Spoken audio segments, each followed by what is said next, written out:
at Derby. My name's David Griffin. It's the 18th of October 2017. I'm here to interview Colin Tunnicliffe. Hello there, Colin.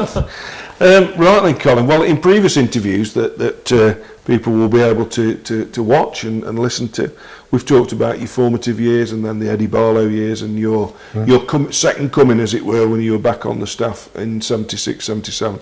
What we want to do now is build to your great achievement, which of course was the Nat West 81 triumph. But you had a lot of good performances in between that. There was a season, I think, where you took a 5 in every tournament. So what were your experiences that late 70s into the 1980-81 as you become a cap player and a proper member of the side? I think just the fact that you'd achieved an ambition that you had. You know, you wanted to play county cricket. You never thought you'd be good enough because you got sacked. I was lucky enough to perhaps believe in myself, and then I got back in. And things fell into place with sort of Phil Russell helping me, Eddie Barlow coming along to Derbyshire, because without that I may not have got a second chance. Yeah. And then I'm part of a team that's not a bad team either. Well, just talking about that team, 78, and I know it's painful memories because you missed out on the Lord's final, but 78, I think the first 13 one-day games of that season, we won them all. Yeah. I think one was rained off and we had 12 wins. Yeah. I mean, we're a formidable one-day side, wasn't it? Yeah, a good side, yeah. Well, did you go out there? I mean, it must have been different when you're going out knowing you've got the tools to win games. Yeah, I mean, we had a good bowling attack and we had some good batters. Obviously, that's what you need. And the fielding has improved, I mean, tenfold. Yeah. Diving about. Can you believe that, fast bowlers would be diving about or whatever. And did you have a one-day strategy, or was it not? Was it simpler than that? If we get put in, we bat and we'd get as many runs as we can. What was? I mean, I think to be fair, looking back on it, the game's changed so much now. But in them days, we tried to get the good start. Yeah. You try and consolidate a little bit, and then you go for it. And if we're chasing things, then we look to be in a position at sort of the last 10 overs or whatever, and we'd have a total in mind that we're going to go. We'll get these runs, and we batted quite a way down. Yeah. And again, Eddie used to always emphasise on the fact about you are a bowler, but you do bat. And he said you're a better batter than your figures suggest. Yeah. And I want you to be even better, and that was great from my point of view. Again, as being encouraged, not just with bowling, but with my batting as well. So by the late 70s, there's the changes because Barlow leaves at the end of 78, but by then he'd already signed in John Wright, Peter Kirsten, and then of course David Steele came in from Northamptonshire. Did that make any difference to you, or you just carried on doing what you did? There must have been a slight change in dynamics. Yeah, slight change, but when the David Steeles and the Barry Woods and those people came in, you didn't feel that you're any less a player than them. Yes. Even though they played for England. Yeah. Because you'd got yourself cemented in the team. And you felt you felt that you were as good as them, and you felt you were as good as a lot of the other teams. Yes. I can remember playing my debut against Essex, and you hadn't got a clue what life was all about, what county cricket was all about. But now I did know what county cricket was about, and I think I knew how to handle different situations. I mean, I was never the greatest, but I had to rely on the fact that I had to give it. I mean, to talk about 100%, but you had to compete all the time. Yeah. Because if you didn't, then you wouldn't be in the side for long. Because I wasn't that great a player. Yeah. If you know what I'm saying. Even though you did tell me when I arrived earlier that 34th, was it, David? 34th most wickets in first class cricket, but I suspect you're in the top 3 or 4. I've not checked of list A, one day cricket. Third, actually, I don't want to say that, but it is third.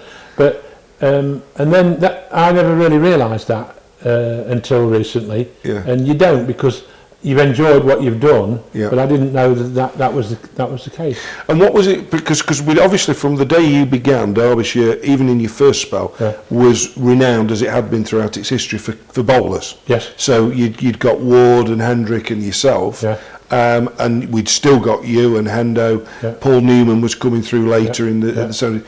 But Derbyshire's changed their emphasis to batsmen. Yeah. So it must have been different having world-class cricketers, like Wright and Kirsten. Oh, right. I mean, but we had the blend as well, didn't we? We had Bud. Yeah. You know, who I still believe to this day that when you look at some of the people that open for England now, yeah, Bud could have been good enough to play. You know, it breaks my heart to say that, and because, I'll tell him that as well. You know, as I've said previously in a lot of interviews, he never let me bowl at junior county, and it still hurts a lot. Yeah. I think I could have played for England if he'd let me bowl in my youth, but no. But we had that blend. You know, you've got the Hill and Wright, then you've got Kirsten, then you've got Barry Wood, then you've got David Steele. Yeah. Then you've got Kim coming through. Jeff Miller. Yeah. And going down, it's not a bad side. No, not at all. And Steve Oldham came in later on as a seamer. He was a good seam bowler as well. And you look round, and when you look round in the nets, and you thought, it's not like the old days when you didn't think you were good enough. We looked around and said, hey, we're not a bad side here. And lots of people, you know, when they came to Derbyshire to play Derbyshire in one-day games, they knew they'd be in for a game. Yeah. You know, and that was great from our point of view. Difficult to choose, I suppose, between Kirsten and Wright. I mean, you played with them, and it's perhaps unfortunate, a difficult question to ask. But I mean, David Steele always said Wright is 96 at Chesterfield against the West Indies was the best innings he ever saw. But then there were all those double hundreds that Kirsten got, and we forget he was only 27 when he left Derbyshire. I know. His best was ahead of him. Do you have any particular recollections of those two? Yes, I mean, you talked about that John Wright 96. That's the bravest innings I've ever seen in my life. Yeah. You know, I mean, I thought he'd got jaundice the next day with the bruises. Yeah. You know, magnificent. And if anybody ever deserved 100, that was it. I mean, a lot of people don't realise about that game was that Endo got a hat-trick. Yes, the last three balls of the innings, wasn't it? I remember it. And then Bank Holiday Monday in May. And then opening the bowling for Derbyshire in the West Indies innings, who they were chasing only 50, was a certain John Wright, who bounced, fell back and got him out, didn't he? Got him out. Yeah. He'd been bounced to death and poor Wrighty. Kersey, there was always a little bit of a thing about Kersey that when it was flat and really flat, he would make you pay. But when it came to playing on the ones that did a lot more, then you could rely on Wrighty more. Yeah. And in fact, that's the sort of characters they were. You know, anybody that glues a glove to his bat handle. I know, yeah. You know, it's fascinating. Tony Borrington told us about that. It's done the rounds, that story. But it is great story. It is. The thing with Kirsten, for me, I suppose statistically, 6 doubles, 5 were not out, and of course he couldn't go on because of the 100 overs regulation. Yeah, I mean, and I think every time he got the double, we won. Because really? I remember, if you check that one, because I remember the Glamorgan game. Yeah. And he got the 200. The one down here? At Chesterfield. Oh, right, yeah, he scored 2 against them, didn't he? Yeah, he did, yeah. I remember he got one down here, he was on 108 at T, and there was about 14 overs left before the 100 overs was up. And he got a double. I know. I mean, it was just astonishing to watch. Gerald Mortimer always said he'd never seen batting like that particular innings. In fact, I think the one he got at Chesterfield was against Glamorgan. He got one against Essex, definitely. Yeah. But I think he got another one against Glamorgan, because I think that's when the ball got stuck in the helmet of Phil Russell at short leg. I think that was the same game. Yeah. Might be. Because and the bowler that bowled the bad ball was me. But if we're going to talk to Colin Tunnicliffe about anything, there is one particular match. Yeah. But before we get to the 81 final, the Nat West Trophy, at the start of the season, you've got a team, you've got Barry Wood, he's come from Lancashire, you've got, as you've said, a settled team. Yep. You look around, you've got 8 players who would either have played or go on to play Test cricket. Yep. The 3 that didn't were not mean cricketers. Bud Hill, yourself, Paul Newman, you all capped for Derbyshire, all got lots of runs and wickets. So you start that season off. Yep. At what point did you start to think there's something happening here? I'm not really sure, to be fair. We played Suffolk at Bury St Edmunds in the first game, which you expected to win, but we had to stay. I remember we had to stay overnight, and we'd cancelled the hotel. It was quite funny because we were lucky enough to stay with I think it was the MD of Green King. Right. Oh, very nice. And he had a nice bar. Yeah. And unfortunately, we hadn't finished bowling. But it was nice if we'd have bowled, but there you go. And we won that game. I learned a lesson in that game, by the way. Steely had been batting, and he'd grinded us a magnificent 68 or something, and we got up to about 240 or whatever it was. And I got sent in for the last few overs, and I said, and Steely came to me and said, what's the instructions? I said, well, we've just got to give it a bash, last 4 overs, see how many we can get a bigger total as we can. He said, I think I'll let you do the blasting. He said, I feel a little red ink coming on with Steely. And I got naught. I got second ball, soggy one caught long on or something. And he came to me and he said, you might learn one day, But that's how we played. And then we had I think it was Worcester second round. Which went their place. Yes, and went 2 days. Yeah. There was a theme developing here, wasn't there? Yeah, and that's when I got my first. This is the same season. I got 5 wickets in every competition. All tournaments, yeah. Yeah, because I thought I'd bowled badly, and I got 5 for 50. These day and age, you wouldn't bother about 5 for 50. No. But I got 3 or 4 wickets the next day, and we got them out. We won by 30 odd runs, I think.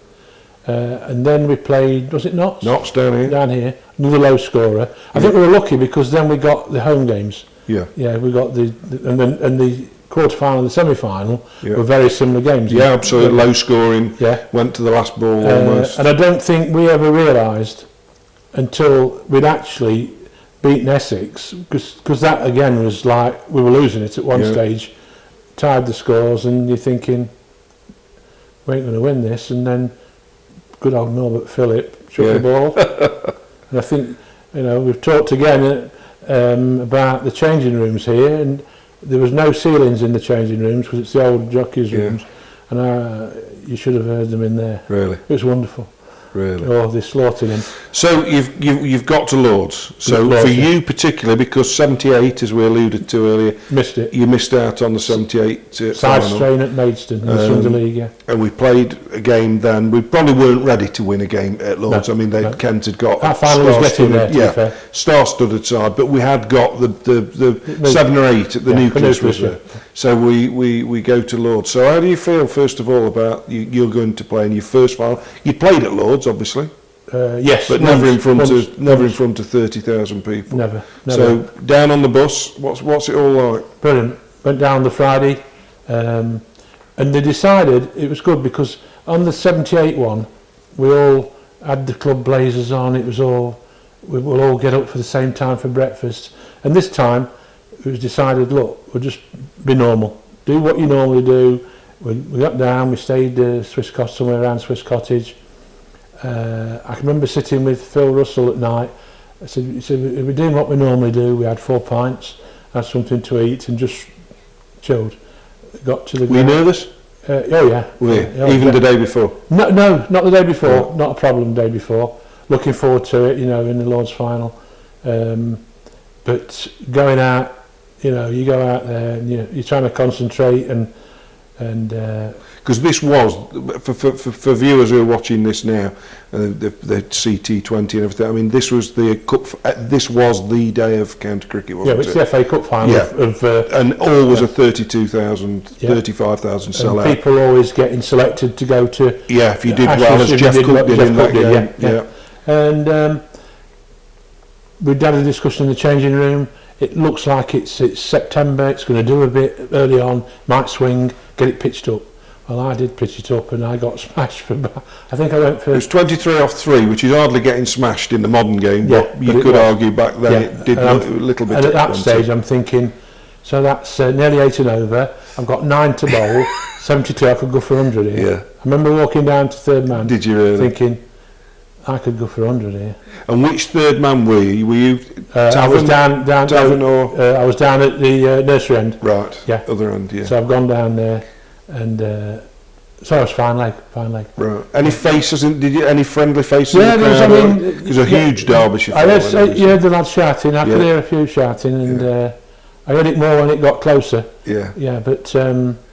So then you came back and got wickets. Yeah, I bowled 9 overs, 2 for 20, 2 for 19. Yeah. because I finished up with 2 for 42 off 9, which was respectable. And they really didn't get as much as they should have done. And we got wickets and caught catch. I mean, Bud's catch. Yeah, absolutely. You know, I mean, that he's lucky he watched me in training and he dived for that. But it was a great catch, and it's the first time that Bud's ever been on the highlights for grandstand. That's right. So you've got a total to chase, which again 235. Today, you in 60 overs, you'd laugh at that in 40. Yeah. But what was the mood in the dressing room? Gettable, obviously. But we thought we'd done well, because we thought it'd be 260, 270. Because when Larkins and Cookie were going, and Richie Williams got to come in, and these sort of people, but we thought we'd done all right. And we said, look, let's try and get a good start. And Bud and Wrighty got us off to a reasonable start. But it was 40, 50, was it? Something like that. And Bud got out. And then Kersey and Wrighty batted great. Now, you know, I think it was only probably 3 and over or whatever, but it was fine.